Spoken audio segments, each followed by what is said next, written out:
या टॉकमध्ये आपण वेक्टर्स या चॅप्टरला स्टार्ट करणार आहोत. बेसिक गोष्टी वेक्टर्स मधल्या, वेक्टर्स कसे तयार असतात, ते काय असतं, कसं बघायचं असतं, ड्रॉ कसे करायचे असतात आणि त्याच्यावरची वेगवेगळी ऑपरेशन्स याबद्दलची माहिती आपण या टॉकमध्ये घेऊया.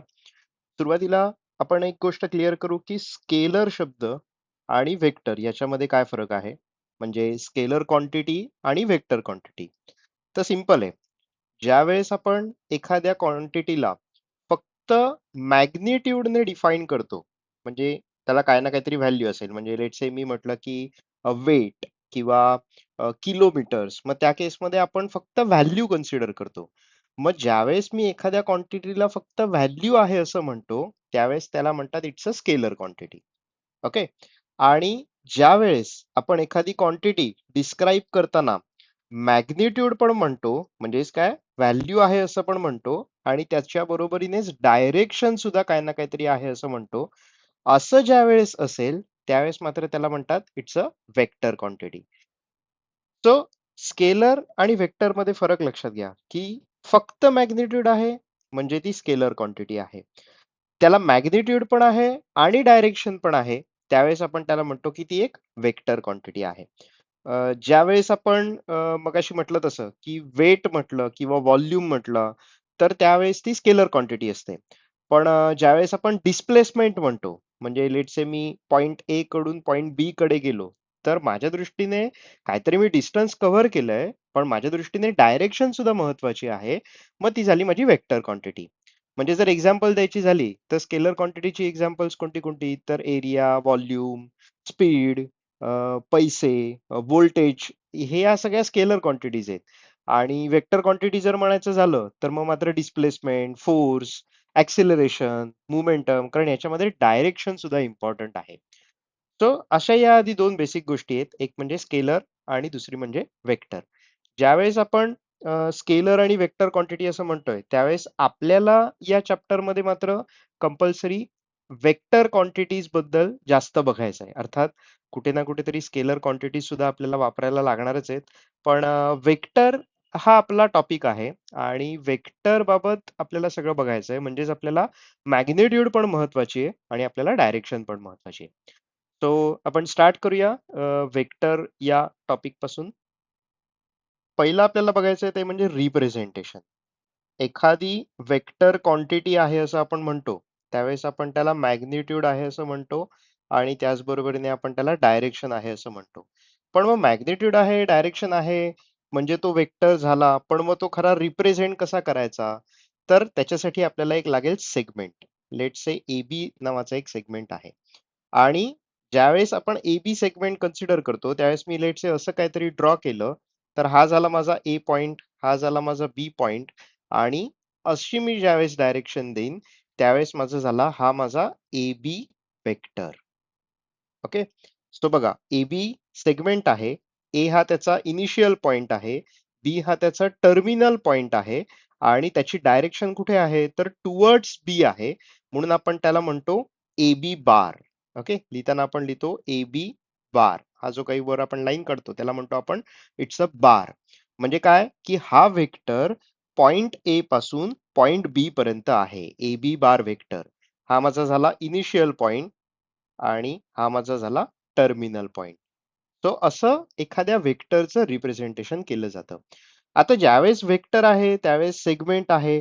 जर मी ती सेगमेंट पुढे एक्सटेंड केली तर मी ती लाईन म्हणून कन्सिडर करणार. त्याला म्हणतात support or line of action. म्हणजे त्याला दोन पैकी नाव दिलं जातं, सपोर्ट किंवा लाईन ऑफ ऍक्शन.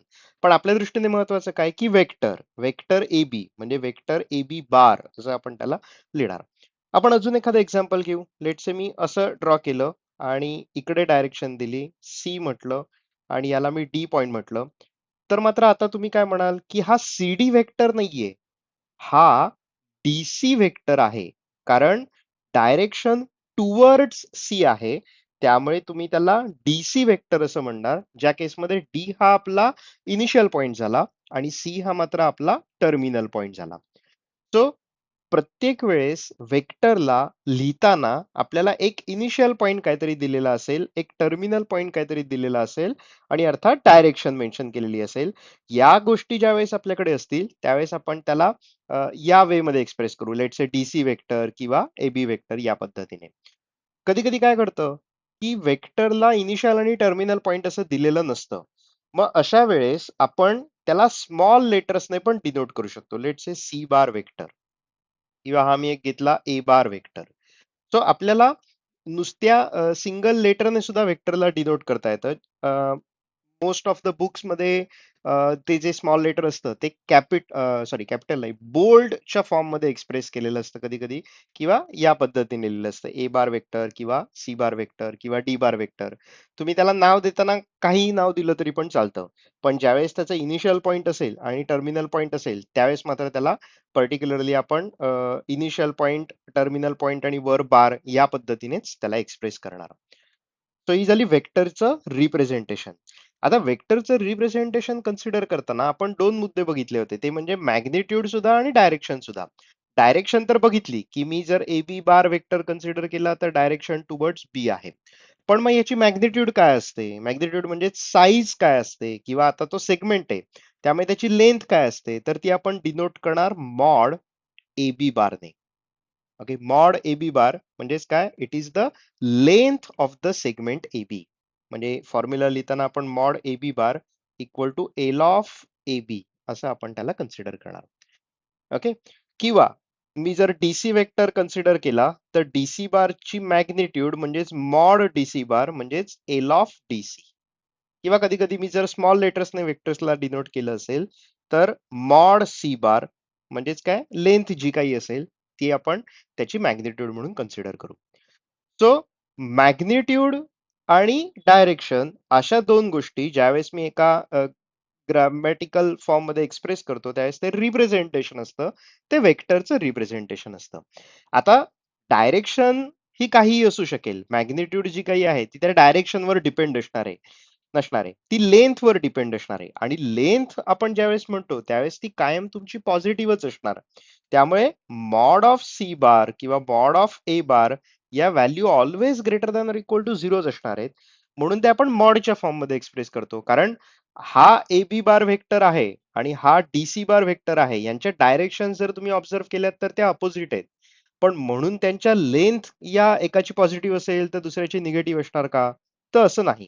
लेंथ या तुमच्या पॉझिटिव्ह निगेटिव्ह असं काही नसणार आहे, लेंथ ही कायम पॉझिटिव्हच असणार. डायरेक्शन या वेगवेगळ्या असू शकतील. तो असे आपण कितीही वेगवेगळ्या पद्धतीचे वेक्टर्स काढू शकतो. आपण काही एक्झाम्पल्स पण बघूयात. लेट्स से मी हे एक ड्रॉ केलं, हा एक वेक्टर आहे. असं एक काहीतरी ड्रॉ केलं, हा एक वेक्टर आहे. असं काहीतरी एक ड्रॉ केलं, हा एक वेक्टर आहे.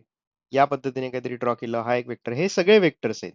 सो लेट्स से मी त्याला ए म्हटलं, याला एम म्हटलं, एक्स म्हटलं, वाय म्हटलं, झेड म्हटलं, डब्ल्यू म्हटलं, पी म्हटलं, क्यू म्हटलं. तर तुम्ही म्हणताना काय काय म्हणणार, तर या स्क्रीनवर, या प्लेनवर ए एम बार हा वेक्टर मला बघायला मिळतोय, किंवा या प्लेनवर मला क्यूपी बार हा वेक्टर बघायला मिळतोय, एक्स वाय बार हा वेक्टर मला ऑब्झर्व करायला मिळतोय, डब्ल्यू झेड बार हा वेक्टर मला ऑब्झर्व करायला मिळतोय. अर्थात प्रत्येक वेक्टरची काय ना काहीतरी मॅग्निट्यूड असेल. कदाचित मी एखादा असा मोठा वेक्टर ड्रॉ करेन, याला म्हणेन एक्स, याला म्हणेन पी. तो हा झाला माझा एक्स पी बार. मग एक्स पी बारची लेंथ कॅल्क्युलेट केली की झाली ती माझी magnitude L of x P. Okay, so हे झालं रिप्रेझेंटेशन ऑफ अ वेक्टर आणि त्याची magnitude. Okay, I hope he just examples तुम्हाला समजली असतील की वेगवेगळे वेक्टर्स असतात, त्यांच्या वेगवेगळ्या डायरेक्शन्स असू शकतात, त्यांच्या वेगवेगळ्या मॅग्निट्यूड्स असू शकतात, पण मात्र रिप्रेझेंट करताना आपल्याला या फॉर्म मध्ये एक्सप्रेस करायचं आहे की त्याचा एक इनिशियल पॉइंट असेल, त्याचा टर्मिनल पॉइंट असेल. अर्थात इनिशियल टर्मिनल हे डिपेंड कशावर असणार, तर डायरेक्शनवर डिपेंड असणार. तुम्ही काय डायरेक्शन देताय त्याच्यावर त्याचा इनिशियल पॉइंट कोणता आणि टर्मिनल पॉइंट कोणता हे थोडंफार डिपेंड असणार आहे. आणि magnitude is nothing but the length of that segment असं आपण कन्सिडर करू. ओके, आता आपण याचे वेगवेगळे टाइप्स सुद्धा बघूया. Types of vectors. अर्थात हे वेगवेगळे टाइप्स कशामुळे मिळतात आपल्याला, तर त्याच्या वेगवेगळ्या प्रॉपर्टीज आपण बघणार. म्हणजे लेट से मी असं म्हणतो की हा माझा एक इनिशियल पॉइंट आहे ए, आणि हाच माझा टर्मिनल पॉइंट सुद्धा आहे. ओके. मी इनिशियल पॉइंट पण एच कन्सिडर केला, टर्मिनल पॉइंट सुद्धा एच कन्सिडर केला. मग ज्यावेळेस इनिशियल पॉइंट आणि टर्मिनल पॉइंट हे कोइन्साइड होतील, त्यावेळेस मला जे काही स्ट्रक्चर मिळेल त्याला मी म्हणणार zero vector. Okay. Zero vector म्हणजेच काय, की मुळात झिरो वेक्टर म्हणजेच काय, की त्याची लेंथ मला झिरो मिळणार आहे. लेंथ झिरो केव्हा मिळेल, जर मी इनिशियल पॉइंट आणि टर्मिनल पॉइंट सेमच ठेवला तर. त्यामुळे झिरो वेक्टर याच्या केसमध्ये इनिशियल पॉइंट आणि टर्मिनल पॉइंट सेम असतो. म्हणून मग मी ह्या वेक्टरला काय म्हणणार, A A bar. A A bar is a zero vector. Zero वेक्टरला आपण डेफिनाइट डिरेक्शन देऊ शकत नाही. ओके. आणि त्याची मॅग्निट्यूड मात्र आपण झिरो डिफाईन करतो, कारण त्याची लेंथ झिरो असते. त्यामुळे त्याची मॅग्निट्यूड झिरो असणार आहे, म्हणून आपण त्याला झिरो वेक्टर असं कन्सिडर करणार. ओके.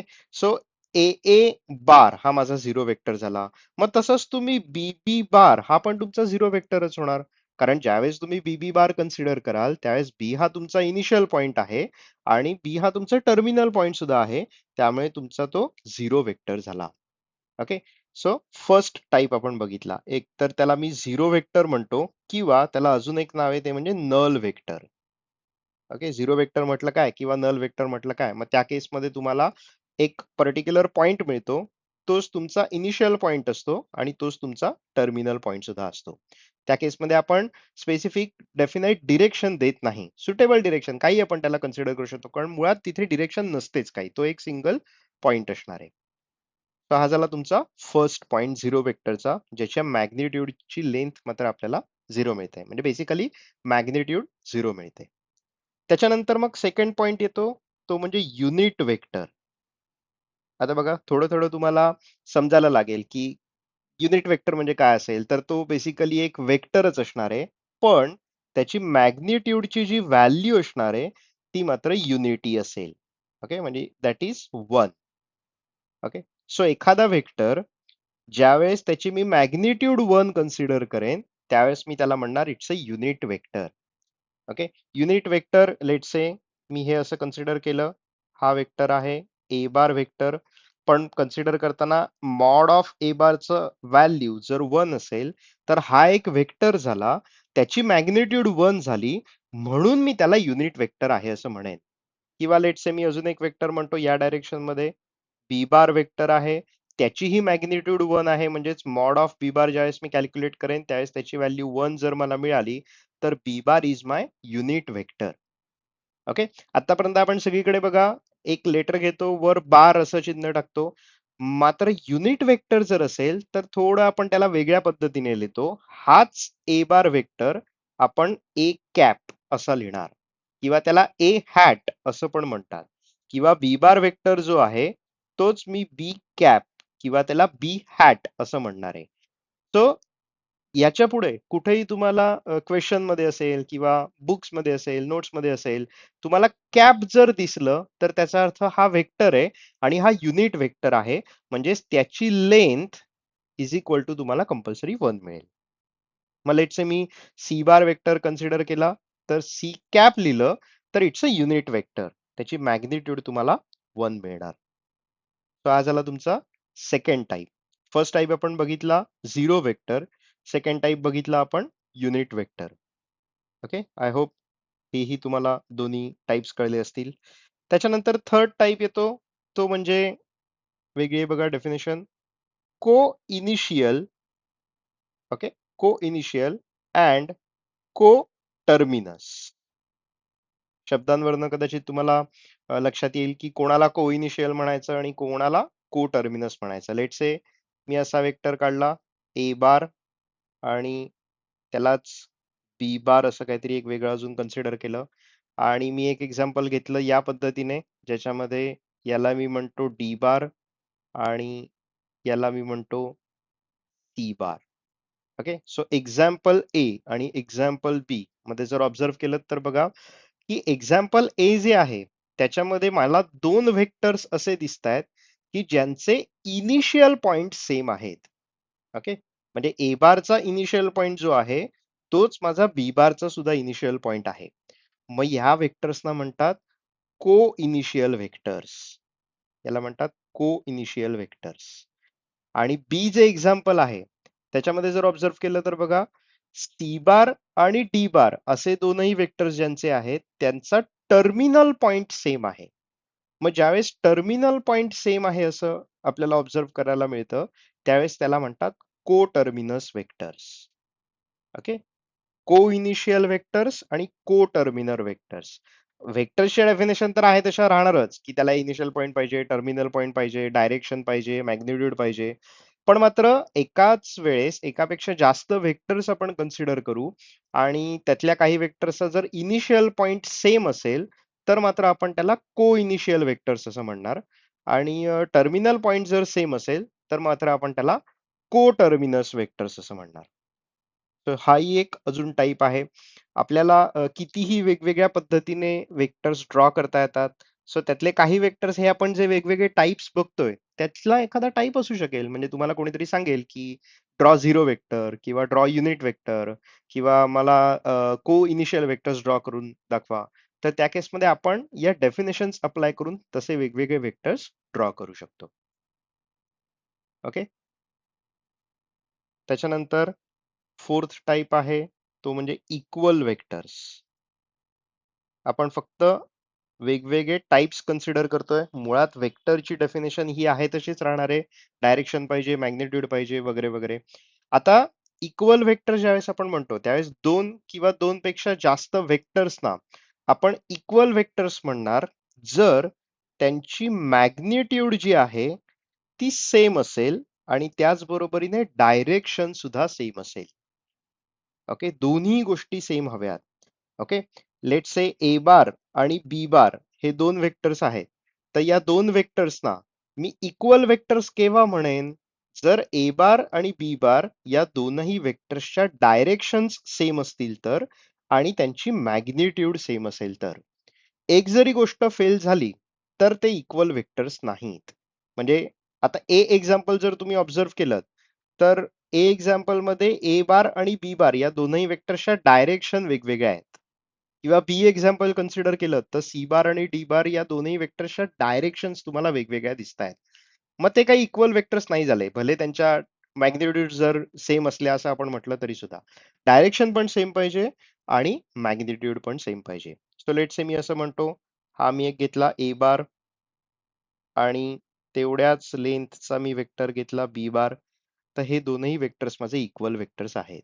अर्थात त्यासाठी आपल्याला mod of A bar equal to mod of B bar मिळालं पाहिजे आणि डायरेक्शन तर मात्र आपल्याला त्याच्यामध्ये सेमच दिसत आहेत. ओके, सो अजून एक लेट से आपण असं करूया, हा इथे एक वेक्टर घेतला, हा इथे एक वेक्टर घेतला, याला पी बार म्हटलं, याला क्यू बार म्हटलं. तर पी बार ची मॉडची व्हॅल्यू आणि क्यू बार म्हणजेच मॅग्निट्यूडची व्हॅल्यू या इक्वल आहेत. दोघांचे डायरेक्शन पण सेम आहेत. म्हणजे ते झाले आपले इक्वल वेक्टर्स. ओके, सपोज अजून एक एक्झाम्पल कन्सिडर करू. मी इथे असा एक वेक्टर घेतला, इकडे असा एक वेक्टर घेतला, याला म्हटलं एम बार, याला म्हटलं एन बार. ऑब्झर्व केलं तर डायरेक्शन सेम आहेत बट मॅग्निट्यूड्स आर डिफरंट. मग हे काय तुमचे इक्वल वेक्टर्स नाही. किंवा अजून एक वेक्टर घेतला आणि याला म्हटलं मी एक्स बार. तर एम बार आणि एक्स बार यांच्या डायरेक्शन्स अपोजिट आहेत. मॅग्निट्यूड भले सेम असतील, आपण असं आता म्हणू की त्या सेम आहेत, पण तरी सुद्धा ते इक्वल वेक्टर्स नाहीत. ओके, सो इक्वल वेक्टर्स कोणते, तर ज्यांची मॅग्निट्यूड आणि डायरेक्शन सुद्धा सेमच आहे. ओके, फोर्थ टाइप बघितला आपण हा. अजून आपल्याला तीन टाइप्स बघायचे आहेत. बघूया आपण एक एक.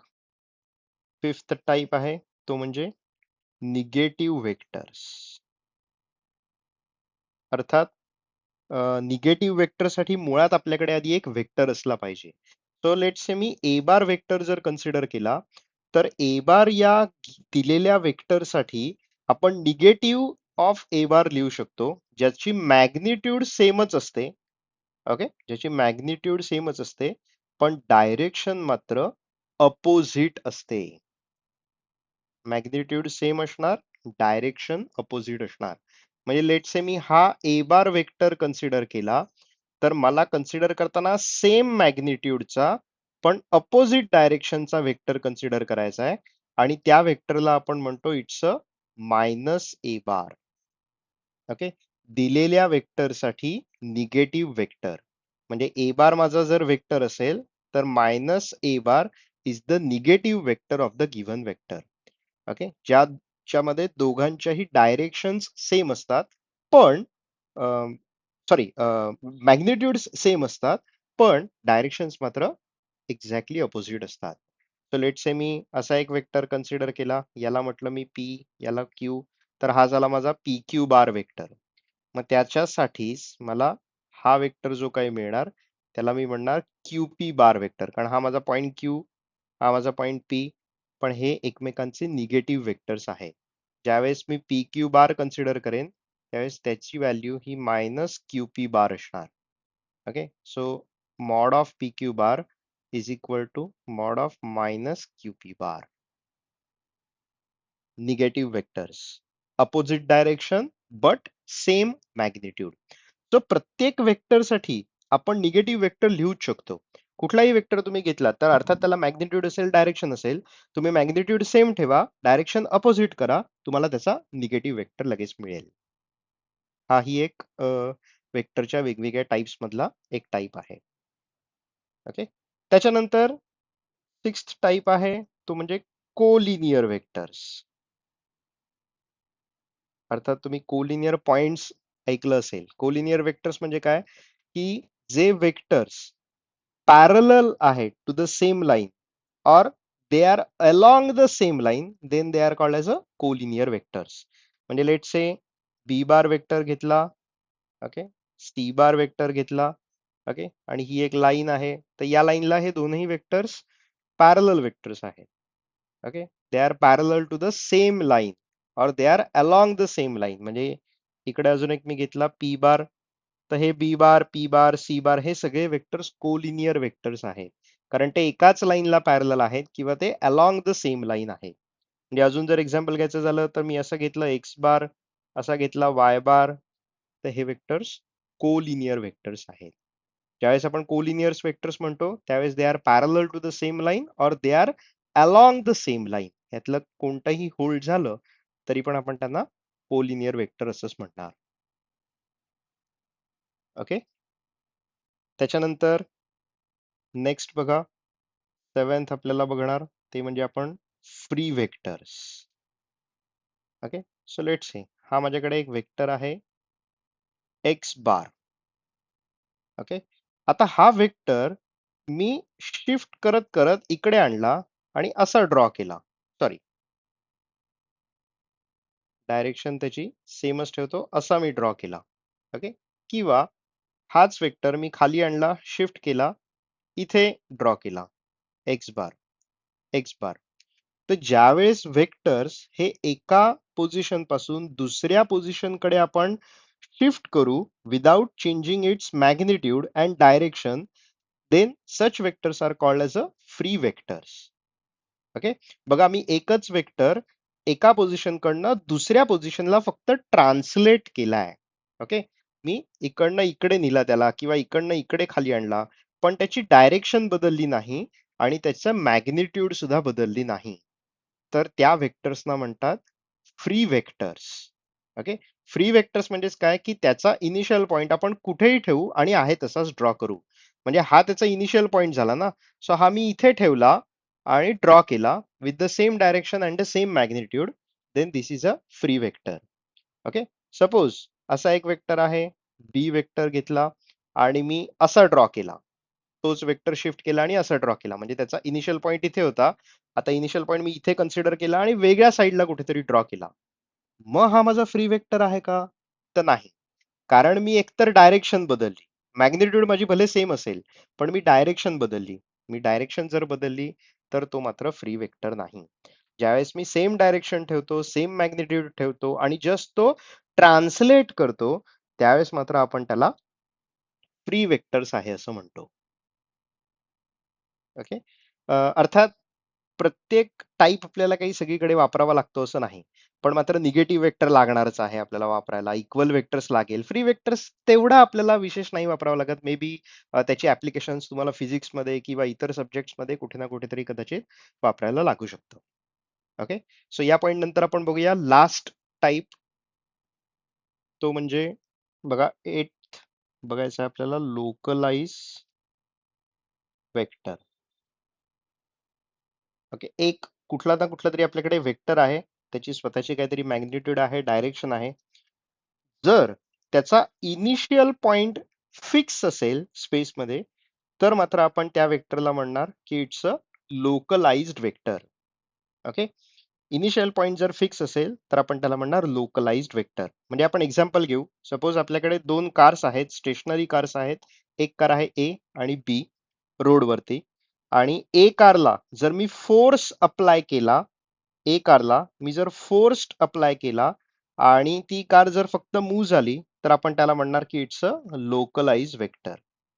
ओके. आणि मी बी कारला फोर्स अप्लाय केला पण त्याच्यावर काहीच इफेक्ट नाही झाला, तर आपण त्याला लोकलाइज्ड वेक्टर असं नाही म्हणणार.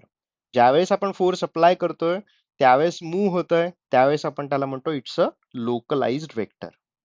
ठीक आहे. एका पर्टिक्युलर इनिशियल पॉइंटला फिक्स करून आपण फोर्स जर लावत असू, तर आपण त्या वेक्टरला लोकलाइज्ड वेक्टर असं म्हणतो.